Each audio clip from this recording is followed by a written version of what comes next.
사랑하는 형제자매 여러분, 오늘은 세상의 평화의 복음과 생명의 빛을 밝히러 오신 우리 구주 예수님께서 탄생하신 날을 기념하는 성탄절 후 두 번째 주일이자 2025년 첫 번째 주일입니다.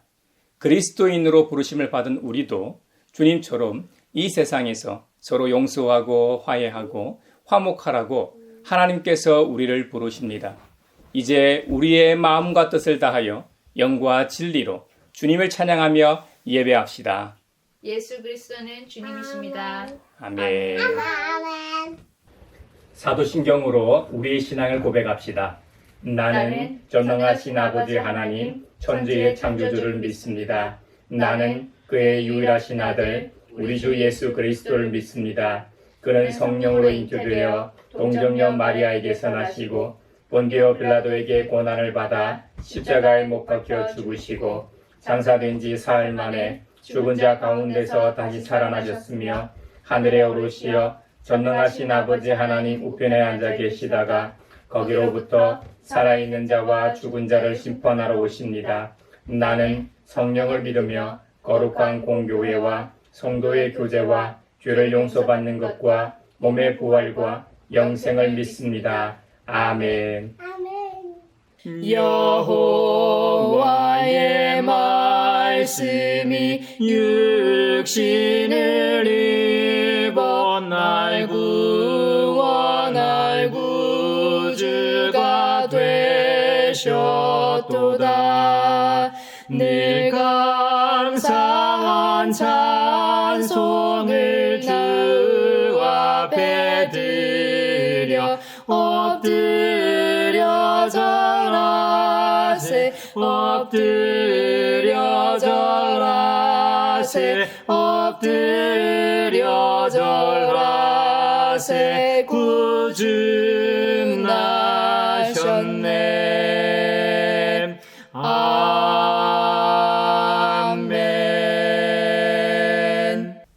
예루살렘아, 주님께 영광을 돌려라. 시온아, 내 하나님을 찬양하여라. 주님이 내 문빗장을 단단히 잠그시고 그 안에 있는 내 자녀에게 복을 내리셨다. 내가 사는 땅에 평화를 주시고 가장 좋은 밀로 만든 음식으로 너를 배불리신다. 주님이 이 땅에 명령만 내리시면 그 말씀이 순식간에 퍼져나간다. 양털 같은 눈을 내리시며 재를 뿌리듯 서리도 내리시며 빵 부스러기같이 우박을 쏟으시는데 누가 감히 그 추위 앞에 버티어 설 수 있겠는가? 그러나 주님은 말씀을 보내셔서 그것들을 녹이시고 바람을 불게 하시니 얼음이 녹아서 물이 되어 흐른다.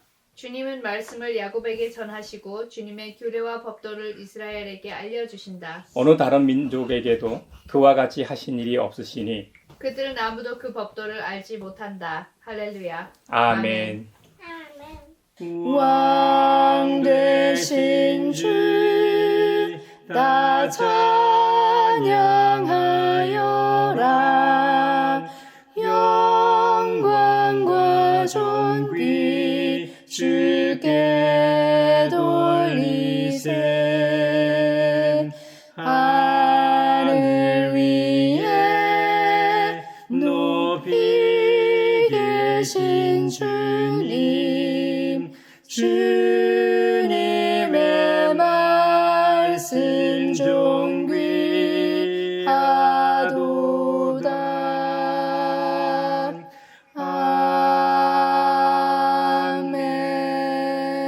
아멘.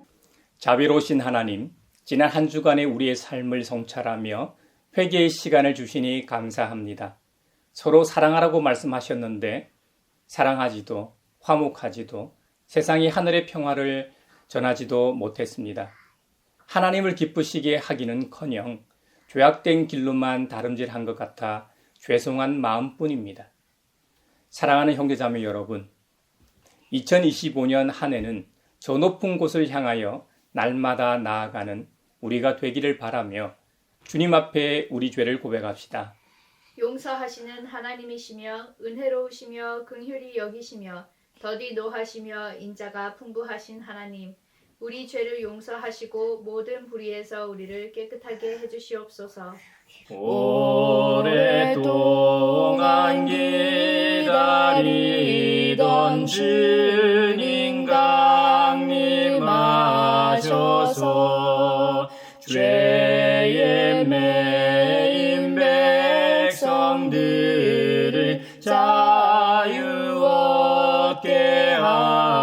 하시네.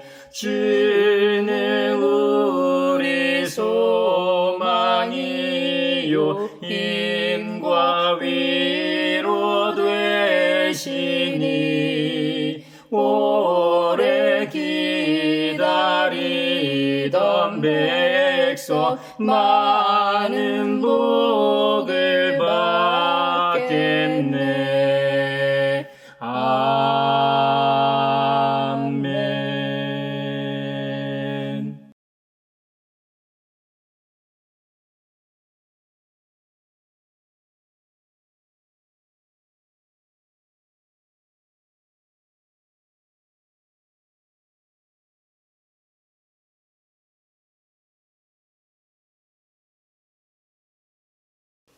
주님의 말씀이 여기 있습니다. 우리 중 누가 정죄의 자리에 설 수 있습니까? 오직 우리를 위해 죽으시고 다시 살아나신 그리스도 우리 주님뿐이십니다. 그 주님께서 나도 너를 정죄하지 아니하노니 가서 다시는 죄를 범하지 말라고 말씀하셨습니다. 그 주님께서 우리의 죄를 용서하셨음을 주님의 이름으로 선언합니다.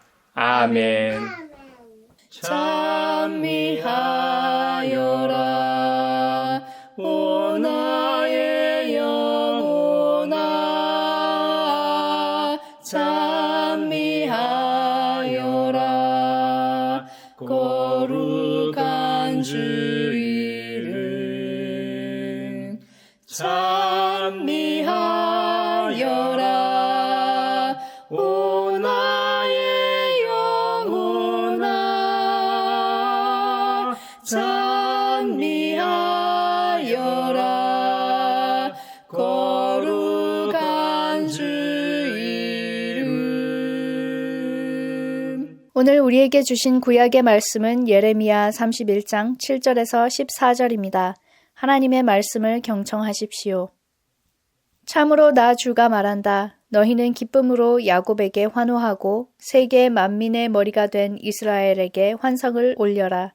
주님의 백성을 구원해 주십시오. 이스라엘의 남은 자를 구원해 주십시오. 이렇게 선포하고 찬양하여라. 내가 그들을 북녘 땅에서 데리고 오겠으며 땅의 맨 끝에서 모아오겠다. 그들 가운데는 눈먼 사람과 다리를 저는 사람도 있고 임신한 여인과 해산한 여인도 있을 것이다. 그들이 큰 무리를 이루어 이곳으로 돌아올 것이다. 그들이 눈물을 흘리면서 돌아올 것이며 그들이 간구할 때에 내가 그들을 인도하겠다. 그들이 넘어지지 않게 평탄한 길로 인도하여 물이 많은 시냇가로 가게 하겠다. 나는 이스라엘의 아버지이고 에브라임은 나의 맏아들이기 때문이다. 뭇 민족들아 너희는 나 주의 말을 듣고 먼 해안 지역 사람들에게 이 말을 전하여라. 이스라엘을 흩으신 분께서 그들을 다시 모으시고 목자가 자기 양떼를 지키듯이 그들을 지켜주신다. 그렇다. 나 주가 야곱을 속량하여 주고 야곱보다 더 강한 자의 손에서 그를 구원해냈다. 그들은 돌아와서 시온산 꼭대기에서 찬송을 부르고 주의 좋은 선물 곧 곡식과 새 포도주와 기름과 양새끼와 송아지들을 받고 기뻐할 것이며 그들의 마음은 물된 동산과 같아서 다시는 기력을 잃지 않을 것이다. 그때에는 처녀가 춤을 추며 기뻐하고 젊은이와 노인들이 함께 즐거워할 것이다. 내가 그들의 슬픔을 기쁨으로 바꾸어 놓고 그들을 위로하여 주겠다. 그들이 근심에서 벗어나서 기뻐할 것이다. 그때에는 내가 기름진 것으로 제사장들의 마음을 흡족하게 할 것이며 내 좋은 선물로 내 백성을 만족하게 하겠다. 나 주의 말이다. 노엘 노엘 노엘 노엘 이스라엘 왕이 나셨네. 오늘 우리에게 주신 서신의 말씀은 에베소서 1장 3절에서 14절입니다. 하나님의 말씀을 경청하십시오. 우리 주 예수 그리스도의 아버지이신 하나님을 찬양합시다. 하나님께서는 그리스도 안에서 하늘에 속한 온갖 신령한 복을 우리에게 주셨습니다. 하나님은 세상 창조 전에 그리스도 안에서 우리를 택하시고 사랑해 주셔서 하나님 앞에서 거룩하고 흠이 없는 사람이 되게 하셨습니다. 하나님은 하나님의 기뻐하시는 뜻을 따라 예수 그리스도를 통하여 우리를 하나님의 자녀로 삼으시기로 예정하신 것입니다. 그래서 하나님이 하나님의 사랑하시는 아들 안에서 우리에게 거저주신 하나님의 영광스러운 은혜를 찬미하게 하셨습니다. 우리는 이 아들 안에서 하나님의 풍성한 은혜를 따라 그의 피로 구속 곧 죄의 용서를 받게 되었습니다. 하나님은 우리에게 모든 지혜와 총명을 넘치게 주셔서 그리스도 안에서 미리 세우신 하나님이 기뻐하시는 뜻을 따라 하나님의 신비한 뜻을 우리에게 알려주셨습니다. 하나님의 계획은 때가 차면 하늘과 땅에 있는 모든 것을 그리스도 안에서 그분을 머리로 하여 통일시키는 것입니다. 하나님은 그리스도 안에서 우리를 상속자로 삼으셨습니다. 이것은 모든 것을 자기의 원하시는 뜻대로 행하시는 분의 계획에 따라 미리 정해진 일입니다. 그것은 그리스도께 맨 먼저 소망을 둔 우리로 하여금 하나님의 영광을 찬미하는 사람이 되게 하시려는 것이었습니다. 여러분도 그리스도 안에서 진리의 말씀, 곧 여러분을 구원하는 복음을 듣고서 그리스도를 믿었으므로 약속하신 성령의 날인을 받았습니다. 이 성령은 하나님의 소유인 우리가 완전히 구원받을 때까지 우리의 상속의 담보이시며 우리로 하여금 하나님의 영광을 찬미하게 하십니다. 노엘 노엘 노엘 노엘 이스라엘 왕이 나셨네. 오늘 우리에게 주시는 복음의 말씀은 요한복음 1장 10절로 18절입니다. 주님의 말씀을 경청하십시오. 그는 세상에 계셨다. 세상이 그로 말미암아 생겨났는데도 세상은 그를 알아보지 못하였다. 그가 자기 땅에 오셨으나 그의 백성은 그를 맞아들이지 않았다. 그러나 그를 맞아들인 사람들, 곧 그 이름을 믿는 사람들에게는 하나님의 자녀가 되는 특권을 주셨다. 이들은 혈통에서나 육정에서나 사람의 뜻에서 나지 아니하고 하나님에게서 났다. 그 말씀은 육신이 되어 우리 가운데 사셨다. 우리는 그의 영광을 보았다. 그것은 아버지께서 주신 외아들의 영광이었다. 그는 은혜와 진리가 충만하였다. 요한은 그에 대하여 증언하여 외쳤다. 이분이 내가 말씀드린 바로 그분입니다. 내 뒤에 오시는 분이 나보다 앞서신 분이라고 말씀드린 것은 이분을 두고 말한 것입니다. 그분은 사실 나보다 먼저 계신 분이기 때문입니다. 우리는 모두 그의 충만함에서 선물을 받되 은혜에 은혜를 더하여 받았다. 율법은 모세를 통하여 받았고 은혜와 진리는 예수 그리스도로 말미암아 생겨났다. 일찍이 하나님을 본 사람은 아무도 없다. 아버지의 품속에 계신 외아들이신 하나님께서 하나님을 알려주셨다. 이것은 주님의 말씀입니다. 하나님 감사합니다. 노엘 노엘 노엘 노엘 이스라엘 왕이 나셨네. 사회를 위하여 기도합니다. 아직도 헌법을 유린한 내란 수괴를 체포하지 못하고 있습니다. 그로 인해 내란을 옹호하는 극단적 지지자들이 더 활개를 치면서 대한민국은 더욱 혼란에 빠지고 있습니다. 전 세계는 한국이 민주주의와 법질서를 지킬 수 있는지 불안하게 지켜보고 있습니다. 극단적 음모론으로 선동하는 자들과 내란 우두머리를 지키는 경호처 등 지도자들은 빨리 체포되게 하시고 이들에 편승하는 여당과 부역자들도 그에 맞는 처벌을 받게 하소서. 일반 시민들이 비상식 정보에 세뇌되지 않도록 언론은 진실을 보도하고 교회는 하늘의 올바른 빛을 비추게 하소서. 예수님 오소서 임마누엘 우리 주 이곳에 오셔서 기도 들어주소서. 능하신 주께서 그 신의를 행하사 간구하는 우리의 기도를 들어주소서. 교회를 위하여 기도합니다. 주님께서 우리에게 2025년 새해를 허락해 주셔서 감사합니다. 그 은혜로 주님의 몸된 교회가 하나님 나라와 예수 그리스도 복음 전파를 위해 새롭게 출발하게 되었습니다. 올 한 해도 교회와 성도들의 삶이 힘들 때나 좋을 때나 아플 때나 건강할 때나 주님께서 언제나 우리와 늘 함께 하심을 믿는 굳센 믿음을 주옵소서.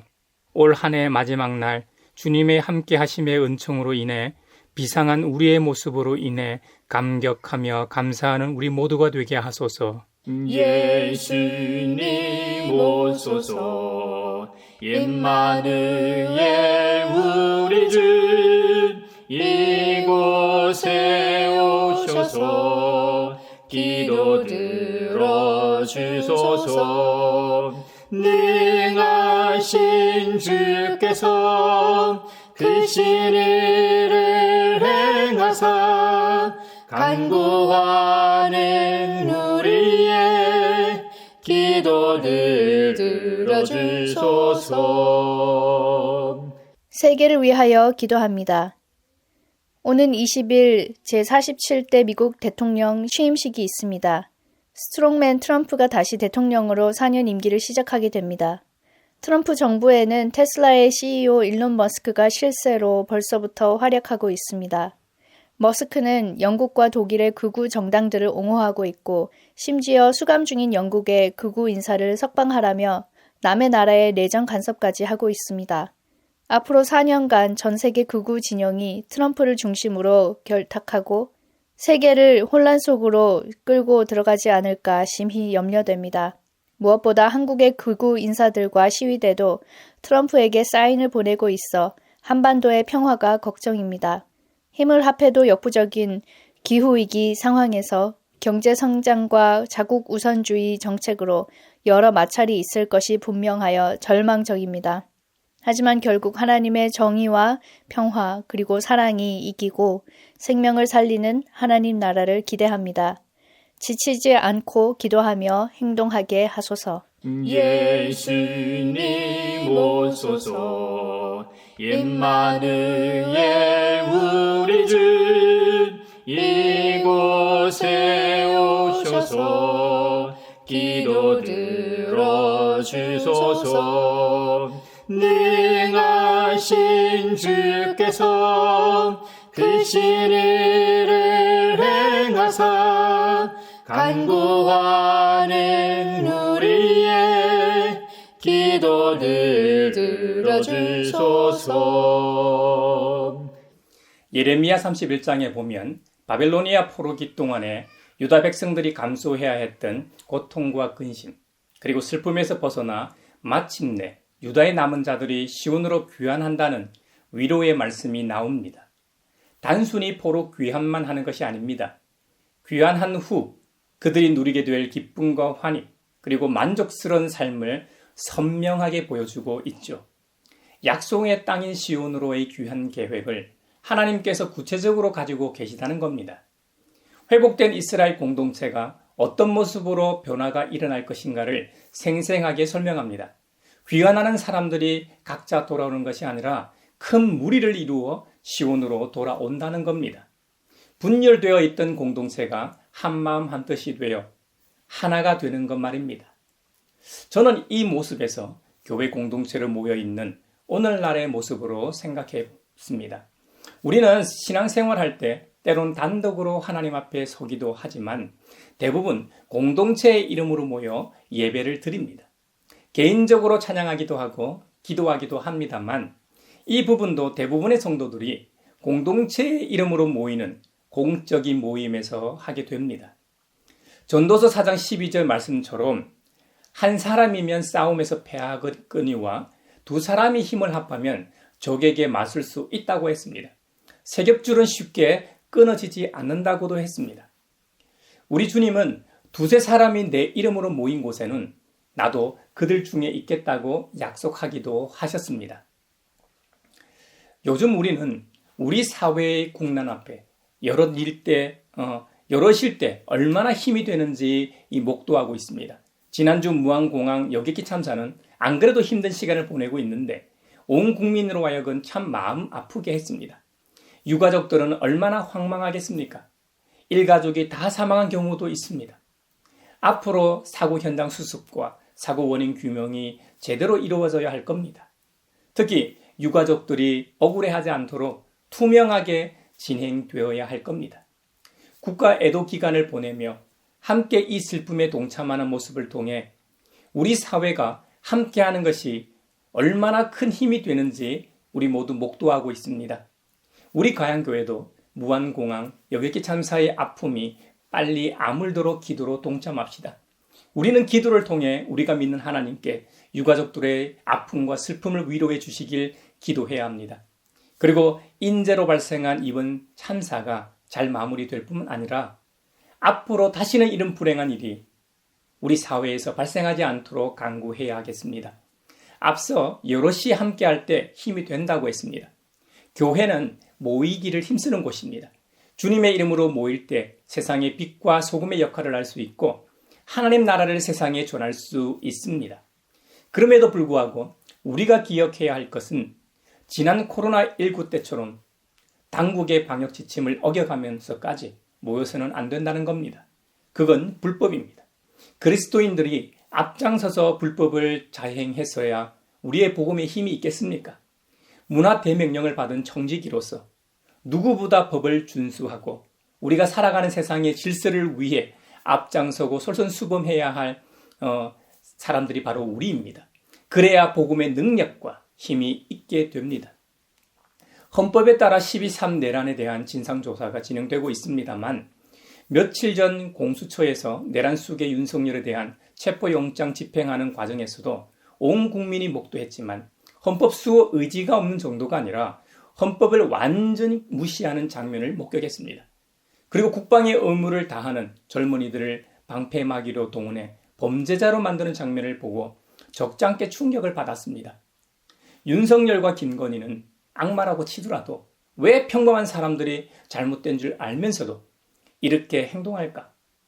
그것은 수백만 명의 유대인을 학살한 나치의 부역자 아이히만을 보면 알 수 있습니다. 유대인으로서 악의 평범성에 대한 보고서를 작성한 한나 아렌트의 글을 보면 답을 얻을 수 있습니다. 그녀는 평범한 사람 누구나 이런 악의 모습을 갖고 있다고 고발합니다.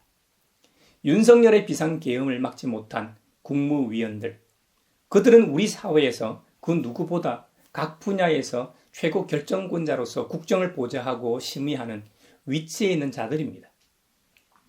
그런데 공무원이기 때문에 자유민주주의를 수호해야 하는 한 사람으로서 공공선에 대하여 사유하지 않고 대통령의 지시에 따랐다는 겁니다. 군대도 마찬가지입니다. 그들은 계엄에 있어 절대적으로 필요한 존재들이기 때문에 좀 더 적극적으로 가담했습니다. 그들도 상관의 명령이기 때문에 죽고 사는 문제는 생각하지 않고 그냥 따랐다는 겁니다. 이렇듯 악은 누구에게나 존재합니다. 상황에 따라 얼마든지 악마로 변할 수 있다는 말입니다. 한나 아렌트가 악의 평범성에 대한 보고를 했을 때만 해도 찬반 논란이 있었습니다만 지금은 검증된 사실입니다. 캐나다 한 대학에서 평범한 대학생들을 대상으로 실험한 적이 있습니다. 단 한 번도 도서관에서 책을 찢지 않았던 학생들에게 실험했습니다. 교수같이 생긴 분이 점잖게 부탁을 합니다. 논문을 위해서 어떤 책, 어떤 부분이 필요하니 도서관에 가서 책을 좀 찢어 오라고 부탁한 것이죠. 그런데 놀랍게도 많은 학생들이 그 부탁을 듣고 그대로 했다는 겁니다. 물론 도서관에서는 미리 준비된 책으로 찢게 했지만요. 이렇듯 악의 평범성은 우리 안에 도사리고 있음을 잊지 말아야 합니다. 혹자는 작금의 상황을 조선시대 연산군과 빗대어 설명하더라고요. 자신이 가지고 있는 이 권세와 막강한 힘을 마구 휘두르는 세도 정치와 비견합니다. 연산군은 조선 제10대 왕이었습니다. 성종의 아들이자 다음 왕인 중종의 이복형이었죠. 연산군은 여색을 밝히고 방탕한 생활을 한 인물로 널리 알려져 있습니다. 그런 방탕한 모습에도 불구하고 정실 부인을 매우 아끼는 애처가였다고 합니다. 참 아이러니하죠. 연산군 하면 가장 먼저 떠오르는 사건이 갑자사화일 겁니다. 그의 폭력성과 잔인성을 가장 대표적으로 보여주는 사건이죠. 당시 왕이었던 연산군이 명을 내려 숙청한 일이라 연산군의 복수심과 그 포악하고 잔인한 것에 초점이 맞춰져 있습니다만 실상은 조정 내 신하들 간의 암투가 그 요인이었습니다. 연산군에 붙인 성종 때 양성되어 유교적 왕도 정치를 추구했던 살인들과 훈구파, 그리고 연산군의 방종과 학정을 통하여 자기 세력을 구축하고자 한 세력과의 다툼이었습니다. 여러분들도 잘 아시다시피 고려 말 신진 사대부들 안에는 혁명파와 온건파가 있었습니다. 프랑스 혁명 때 왕당파에 반대한 민주주의 진영 안에 이 진보와 보수가 있었던 것과 똑같은 것이죠. 그것은 오늘날에도 동일합니다. 보수 안에도 좀 더 온건한 이들과 조금 더 과격한 이들이 있고, 진보 안에도 말이죠. 좀 더 온건한 이들과 조금 더 과격한 이들이 있긴 마련인 것처럼 말입니다. 신진 사대부 안에 혁명파들이 조선 초기에 훈구파가 되고 온건파들이 살인파가 되는 것이죠. 혁명파였던 훈구파는 이 조국 건국의 1등 공신이었기 때문에 중앙 정치를 주도하게 됩니다. 반면 온건파였던 살인들이 낙향하여 학문과 후진 양성에 집중하게 됩니다. 이후 연산군의 아버지 성종 때부터 지방 세력이었던 살인들이 중앙으로 진출하면서부터 이 대립하게 됩니다. 요즘으로 치면 정계에 진출을 하면서 큰 대립을 하게 됩니다. 그래서 연산군 때 무오사와 갑자사화 등을 겪으면서 그 세력이 약화됩니다. 당시 역사를 기록하던 사관이 기록한 사초, 즉 실록의 원고가 발단이었습니다. 무오년에 사초 문제가 발단이 됐기 때문에 무오사화라고 하는 것이죠. 이 무오사화는 훈구파가 살인들을 제거하기 위한 공격이었습니다. 이후 폐위되고 사사되었던 연산군의 생모 윤씨의 복위 문제가 발단이 된 갑자사화도 당시 군주의 폭정과 분명히 잘못된 일임에도 이를 두둔하던 정치 세력들로 인해 발생한 불행이었습니다. 연산군은 대대적인 숙청 가운데 이미 죽은 자의 관을 꺼내 부관 참시하기도 했습니다. 죽은 자의 관을 꺼내 관을 쪼개고 시체의 목을 베는 형벌이 부관 참시 아닙니까? 그만큼 연산군의 포악함을 단적으로 보여주는 일이라 하겠습니다. 이와 같은 폭정이 해가 바뀐 2025년에도 계속되고 있다는 사실이 믿어지지 않습니다.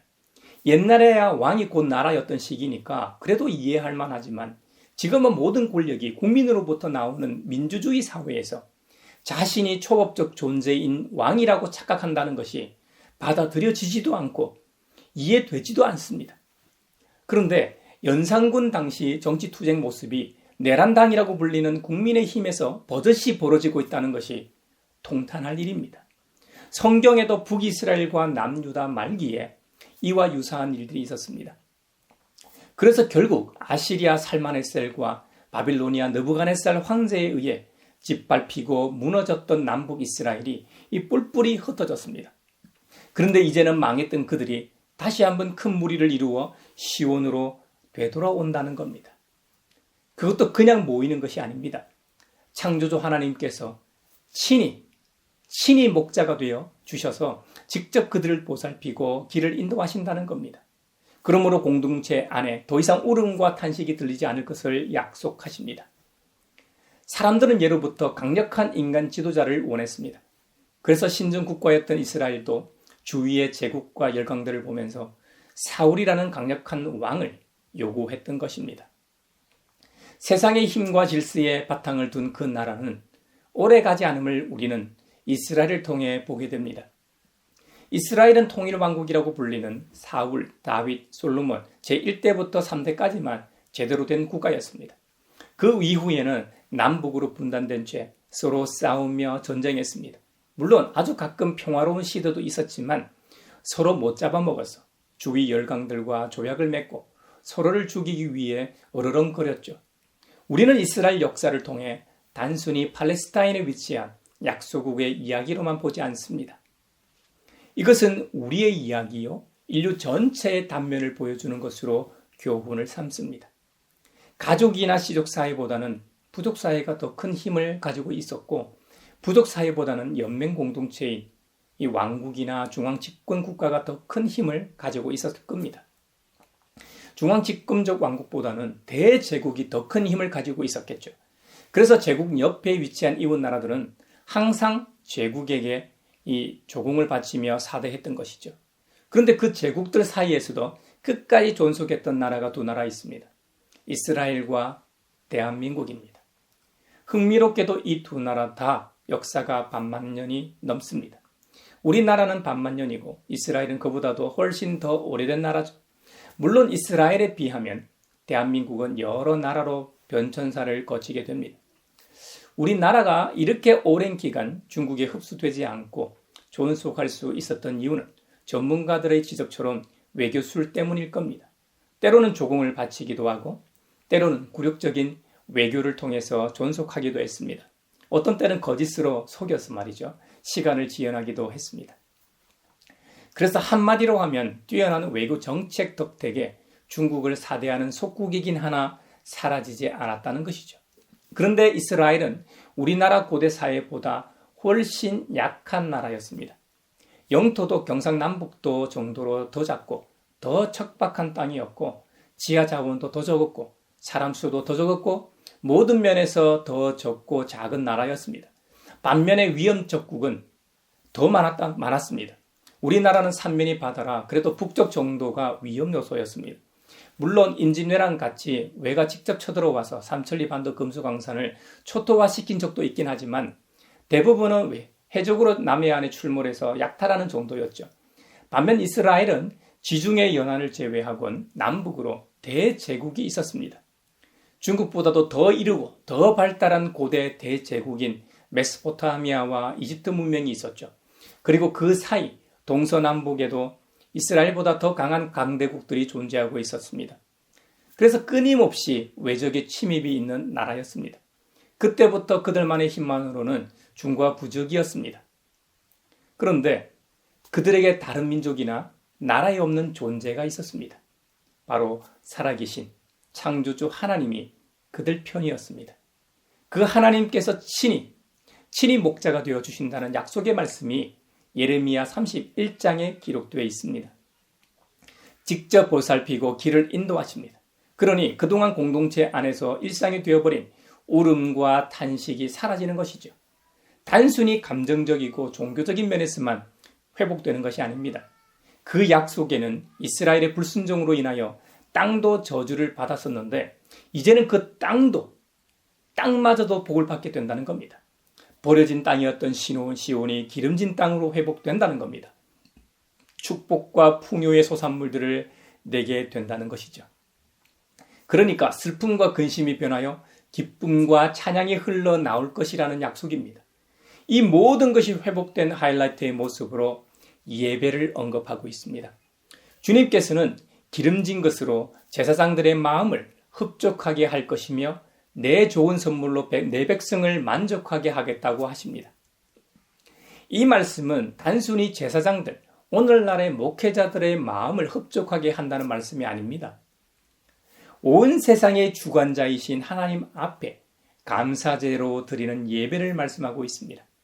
그 감사 예배에서 제사장은 합당한 예배 인도를 하면서 정말 기쁘고 환희에 찬 예배를 드리게 된다는 것을 말씀하고 있는 것입니다. 그냥 교회에 모이는 수가 많아져서 담임 목회자 혼자 배부르게 된다는 말씀이 아닙니다. 그런 점에서 저는 오늘날 한국 교회의 모습을 성찰하지 않을 수 없습니다. 물론 교회마다 다 사정이 있고 다르겠지만 우리 사회 못지않게 목회자 간 빈부격차가 너무 큽니다. 중대형 교회 목회자와 소형 교회 목회자들 간에 발생하는 양극화 문제는 심각합니다. 목회 데이터 연구소의 조사에 의하면 최저임금 대비 담임 목사나 부목사, 전임 전도사들의 사례비도 시간 대비 대체적으로 부족한 것으로 나왔습니다. 그리고 교회 학교 담당 교육 전도사들의 월 평균 사례비는 같은 시간 대비 세상 아르바이트에 비해 10만 원 정도 적은 것으로 나타났습니다. 최저임금이 적을 때 교육전도사 사역을 했던 저 때만 해도 시간 대비 교육전도사 사례비가 많았습니다. 게다가 그간 교회는 건축에 너무 매몰되어 있었습니다. 결국 무리한 건축은 교회 재정 상태를 어렵게 했고 장기적으로 가장 중요한 인적 자원인 사람에게 투자하지 못하고 은행 빚 갚는데 교회 재정의 상당수를 사용할 수밖에 없는 구조가 되었습니다. 교회 건물이나 예배당 예쁘게 꾸민다고 사람들이 모이는 시대가 아닙니다. 또 어떤 경우에는 선교가 아무리 교회의 존재 이유라 해도 너무 무리하게 선교를 하는 경우도 있습니다. 저출산 고령화로 인해 교회도 갈수록 출석 교인의 수가 급감할 수밖에 없습니다. 그리고 목적 헌금이나 헌금 종류가 너무 많습니다. 교회 재정은 어느 정도 투명하지만 재정이 효율적으로 집행될 필요가 있다는 말씀입니다. 예레미야 31장 말미에 회복된 시온에서 예배의 회복을 말하다 예로 들었습니다.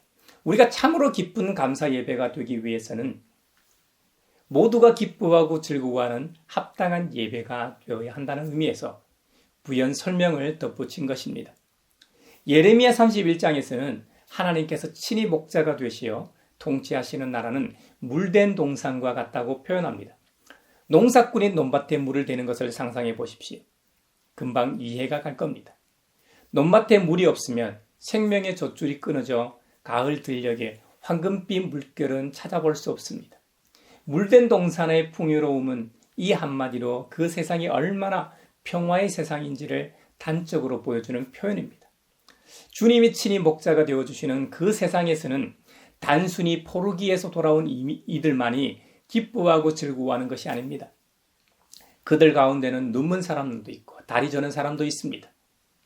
임신하거나 이미 출산한 사람도 있습니다. 기쁨의 눈물을 흘리면서 돌아오는 감격스러운 광경을 목도하게 됩니다. 젊은이와 노인들이 함께 즐거워하게 됩니다. 사회적 약자들이 모두가 함께 동참합니다. 하나님께서 이 모든 사람들을 위로하시어 그들의 눈에서 눈물을 닦아주시고 근심에서 벗어나게 하십니다. 이런 태평성대를 한 단어로 평화라고 할 수 있을 겁니다. 이것이 교회가 꿈꾸는 세상입니다. 예수님 잘 믿는 우리만이 기뻐하는 세상이 아닙니다. 모두가 기뻐하는 세상을 꿈꾸며 지향하는 것이 하나님의 나라입니다. 모두가 평화롭게 살아가는 것이 창조의 하나님이 원하시는 것입니다. 할렐루야. 인류가 맨 처음 받은 명령이 바로 이것입니다. 문화 대위임 명령 말입니다. 우리는 청지기입니다. 자연 생태계를 비롯하여 이 세상의 모든 것이 우리의 것이 아닙니다. 우리가 사는 동안 평화라는 대전제 하에 서로 협력하며 더불어 살라고 질서를 위해 하나님의 형상을 닮은 인간에게 특별히 부여하신 소임입니다. 그래서 우리를 청지기라고 부르는 것입니다. 하나님께서는 시편 147편에서 이런 평화 세상을 위해 말씀을 보내겠다고 하셨습니다. 구약 시대에는 이스라엘에는 특정 백성에게 주님의 규례와 법도인 율법을 주셨습니다. 그 율법을 통해 죄를 깨닫게 하시고 하나님을 섬기게 하셨습니다. 그래서 이스라엘 백성들은 모세의 율법에 따라 살았던 것입니다. 그러나 신약에 와서는 진짜 말씀이신 분이 오셨습니다. 구약시대 동안 줄곧 말씀해 오신 분이 친히 이 땅에 내려오셨습니다. 그 내용이 요한복음 1장에 기록되어 있습니다. 여러분, 창세기 1장에서 태초의 말씀으로 온 우주를 만드신 창조주 하나님께서 이 땅에 오셨다고 선언하고 있습니다. 요한복음 1장 1절에서는 그 말씀은 곧 하나님이시라고 선언합니다. 옛적부터 말씀해 오신 하나님, 바로 그 하나님이 이 땅에 오셨는데 그분이 바로 예수 그리스도시라고 요한복음은 선포합니다. 그 말씀은 죽어가는 사람을 살리는 생명의 빛이라고 말합니다. 여러분, 빛은 차별 없이 모두에게 비추입니다. 사람이든 피조세계이든 돈 많은 사람이든 가난한 사람이든 세도를 부리는 이 권력자나 힘없는 일반 시민이나 누구에게나 차별 없이 비추입니다. 빛과 같이 복음은 남녀노소 지위 고하를 막론하고 누구에게나 동일하게 적용됩니다. 이 땅에 오신 하나님을 영접하는 자는 누구나 하나님의 자녀가 되는 특별한 권세를 주셨습니다. 조선 말기 왜 많은 사람들이 목숨을 걸고 서양 종교였던 야소교를 받아들였을까요? 차별이 없었기 때문입니다. 그리스도교 분파 중 세계에서 가장 큰 가톨릭이 정조가 왕위에 있을 당시인 1784년에 처음 조선에 전래되었습니다. 유교의 나라였던 조선 사회에 양반과 쌍놈을 구별하는 반상법이 엄격했습니다. 사대부가 아니면 사람답게 살기가 어려운 상황이었습니다. 그런데 양반들이 그렇게 없이 여기고 차별하는 일반 평민이나 양반이나 심지어 임금이나 천주이신 하나님 앞에서는 누구나 평등하다는 가르침은 조선 사람들의 관심을 끌 수밖에요. 사람답게 사는 세상이 있다는데 누가 반대하겠습니까?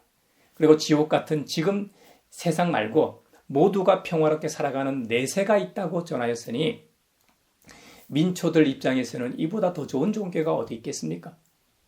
특권을 누리던 사람들만 반대하겠죠. 그래서 얼마 지나지 않아 국가 차원에서 서양 종교를 믿지 못하게 박해하기 시작합니다. 인간평등이나 내세 사상보다 세상 이 제사무시 등 조상도 모르는 종교라고 탄압했던 것이죠. 여기서도 단순히 특정 종교만 박해한 것이 아닙니다. 당시 집권파인 노론이 반대파인 소론과 남인 중 천주교 신자가 많다는 점을 이용해 정적을 제거하는 핑계로 삼았죠. 우리가 잘 아는 인물 중 이승훈, 정약종, 정약전, 이 정약용 형제들 등과 같은 많은 신학자들이 처형되거나 유배당하게 됩니다. 가톨릭을 받아들인 사람들 중 이후 수많은 순교자들이 나왔습니다. 그 덕에 100년 뒤에 들어온 장로교를 비롯한 개신교가 성교하기가 쉬웠습니다. 그건 부인할 수 없는 팩트입니다. 한편으로는 하나님의 은혜요, 다른 한편으로는 개신교가 가톨릭의 신세를 진 셈이죠. 일제강점기 때보다 조선사회에서의 종교 박해가 훨씬 심했습니다. 중종 때 을묘 박해를 시작으로 해서 말이죠.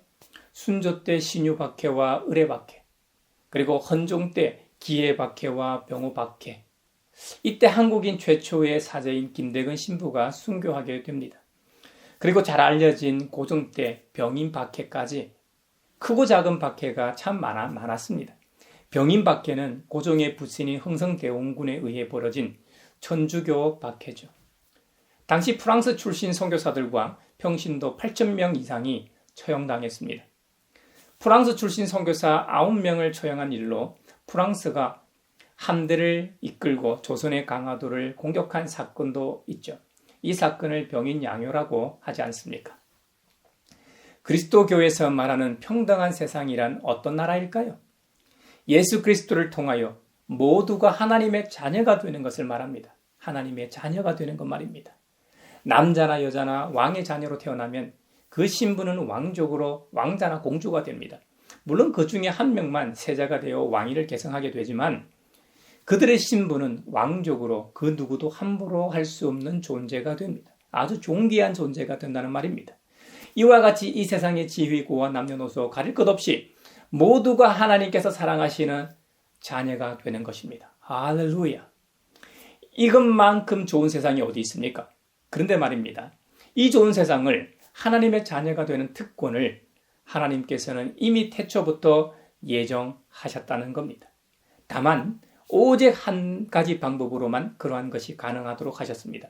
이 땅에 오신 하나님, 태초부터 말씀해 오신 그 하나님, 성육신하신 하나님의 아들 예수 그리스도를 통하여 하나님의 자녀가 되게 하셨습니다.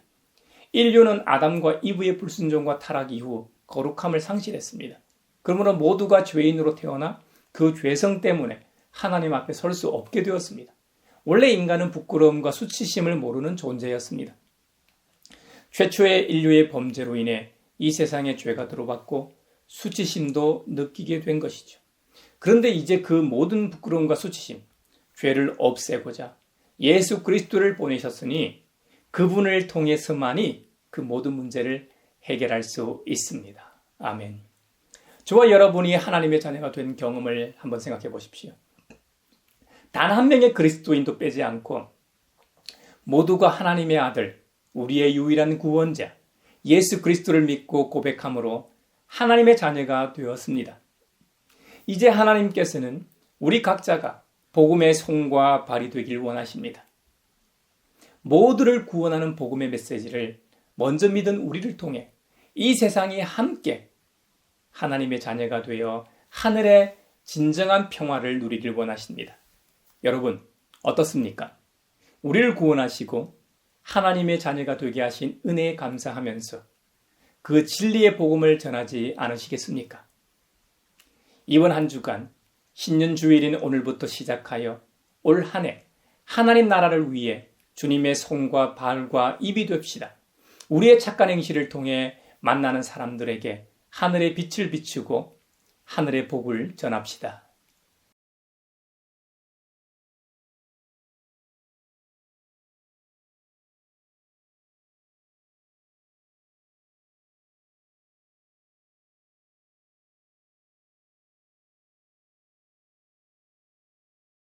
조왕된 유양노략을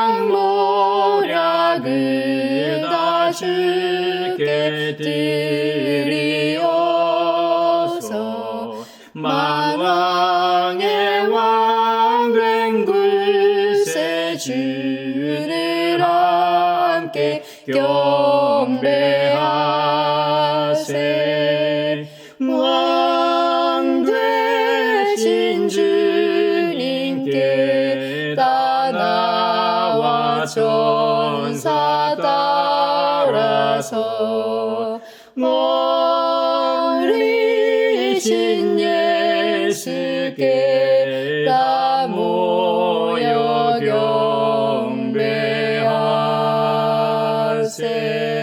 경배하세. 여기에 모인 우리는 우리의 믿음의 역사와 사랑의 수고와 우리 구주 예수 그리스도에 대한 소망의 인내를 여기 연보에 담아 올려드립니다. 주님께서 말씀하신 대로 인색함으로나 억지로 하지 않고 우리가 참된 하늘의 평화를 누리도록 주님의 몸으로 부르신 사실을 믿으며 살게 하심에 감사하여 각각 그 마음에 정한 대로 즐거운 마음으로 바치오니 향기로운 예물이 되게 하소서. 은혜의 주님, 우리의 정성을 어여삐 여기시어 주님께서 베푸신 은혜에 비하면 보잘것없지만 말씀하신 대로 미리 구별하여 드리오니 기쁘게 받으시옵소서. 우리의 가진 것이 비록 적어도 바치는 기쁨은 더 커지고 비록 버는 것이 적어도 나누는 즐거움은 더욱 넘쳐 우리 믿음의 소문이 각처에 퍼지게 하소서. 우리 주님 예수 그리스도의 이름으로 감사하며 기도하옵나이다. 아멘. 기쁘다구 주 오셨네. 만백성 맞으러 온 교회여 다 일어나. 다 찬양하여라 다 찬양하여라 다 찬양하여라. 은혜와 진리 되신 주 다 주가 나시니 만국 백성 구주 앞에 다 경배하여라 다 경배하여라 다 경배하여라. 아멘. 서로 평화 인사를 나누겠습니다. 주님의 평화를 빕니다. 주님 평화를 빈다 얘들아. 주님의 평화가 여러분과 여러분의 자녀, 여러분 가정과 함께 하시길 바랍니다. 이제 축도하겠습니다.